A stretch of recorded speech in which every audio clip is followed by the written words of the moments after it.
Ashes of Creation is an upcoming MMORPG that is quickly making headlines as the next biggest MMO. Today, I want to discuss my top 5 reasons why you'll be sinking hundreds if not thousands of hours into Ashes of Creation. Of course, this comes with some contingencies, but if you've played MMORPGs in the past, then I'm sure you'll have no problem agreeing with all 5 points, especially the last one. Hit the like, subscribe, and notification bell as we talk about our top 5. The main reason that me, you, your boss, and your best friend's cat know about Ashes of Creation is because of its node system. The node system is a system that we've yet to see in any MMORPG. The system allows the players on the server to shape their own world by having 6 different stages, 7 if you count the wilderness. As the node levels up through players earning experience for their respective node by questing, gathering, defeating mobs, and more in their zone of influence, the space will continue to expand and grow. Now, depending on what race has contributed the most experience to said node, the node will then take on that design from that race. So, if humans gave a majority of the experience, we would then have a human design node. There are 4 different node types: militaristic, scientific, divine, and economic, which all have different effects on the world. Now, what is so fascinating about the node system isn't necessarily the types of design of them, but the fact that you, the player, can control the fate of them. Nodes can be destroyed and then be rebuilt, and then destroyed again, only to be rebuilt. This puts players in the front seat and allows us to come together against whoever is running the server at that time and fight back. Or maybe you just want to cause some trouble with your homies, and that's alright too, because what you do matters. There's no end to the fighting and to the past that you can encounter in Ashes of Creation with the node system. Of course, determining how your personal story should go in the game is a big deal, and it should be. This is exactly why my next point is story arcs. Now, story arcs were revealed not too long ago, and it's easily one of my favorite systems in the game so far. The story arc system, in short, reacts to how your server is being ran. Story arcs change the server, environments, NPCs, quests, mobs, and more. How much do we as a gaming community talk about games being repetitive, boring after we do all that's needed to be done? The story arc system will help keep content fresh, and I'm not saying it's always going to be like this, but the fact that we have a game that is reacting to what we've done and what we're doing in the game is so wild to me.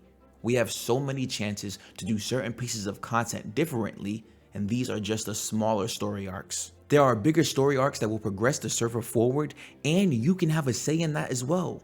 To me, this is very exciting, and just like what the node system gives me a purpose of being in my server, I feel like what I do matters if it's going to affect my homeland, my gameplay, and my entire server.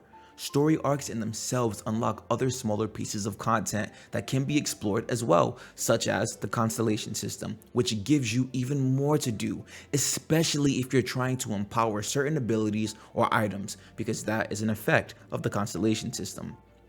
Of course, you'll have to explore to find those constellations out in the wild, which takes us to our next point, exploration. The map for Ashes of Creation is 1,200 square kilometers. Now, if you're an MMO player, then you probably like exploration to some degree. To say that Ashes of Creation will have hours of exploration for you would be an understatement. Traveling from the top of the Duntonkel Mountains to the bottom of the Jundark on foot will just take about over an hour. If you're mounted, it'll slightly take under an hour. When you think about all of the adventures, collectibles, different mobs to slay, different materials to collect, different seas to travel, it's easy to think about how lost you can get inside of the world of Verra.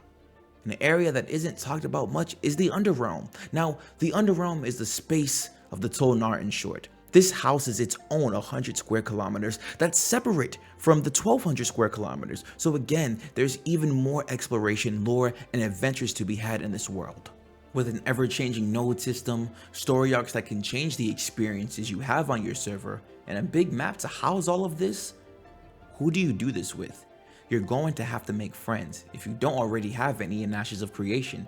Intrepid feels very strongly about making a game where you have to earn your way pretty much.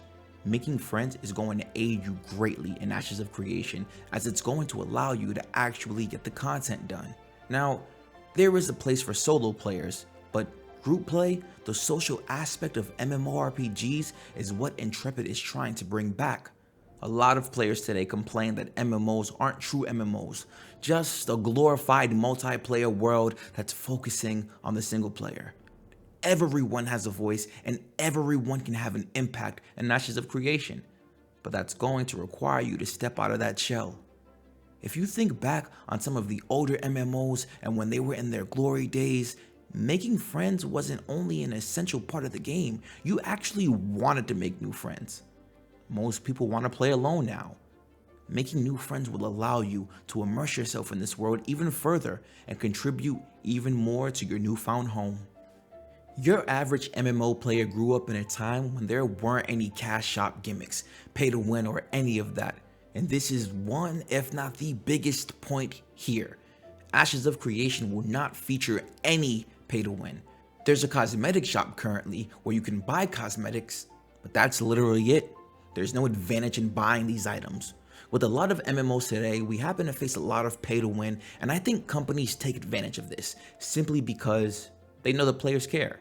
Now, I'm not the biggest Battle Pass fan, but I'm not against the Battle Pass method in Ashes of Creation. That's only if it's purely cosmetic though. I don't think there's anything wrong with wanting to spend some money for cosmetics in game, and I think most players feel this way. It's just when the cosmetic shops are pushed on us and pay to win runs so rampant, and we can tell that making money off of your player base is all that those companies want to do. People want to feel like they did back in the day, where you actually had to grind and work hard for something because it gives a sense of accomplishment in the game. Now I understand and I agree, because I remember being new in some games and marveling at some of the top or higher level players around me. It gave me something to work towards, a goal. I know a lot of people are frustrated with bad players winning in game simply because of the pay to win method. Ashes of Creation is very much giving us that old school MMORPG feeling in a modern day, and I know that they'll pull it off. Ashes of Creation seems to be in a really good spot, from their live monthly development updates to their annual charity streams. There's something special going on at Intrepid Studios. I personally can't wait to get back into Verra and start my journey again. I personally plan on no life in the game. I'm really excited for the systems, and I really want to be part of this ever-changing world. There's a lot here and I'm really ready to unpack it. Also, if you liked the video, please don't forget to subscribe. What are some other reasons that you think Ashes of Creation will be great? Please let me know in the comment section below. If you haven't created an Ashes of Creation account yet, feel free to use my link in the description. If you're looking for a place to hang out, hop in my Discord until Ashes of Creation releases. Feel free to follow me on Twitter and Twitch too to stay up to date with me. I stream the live monthly updates. It's always a good time. I'll talk to you guys soon. Take care.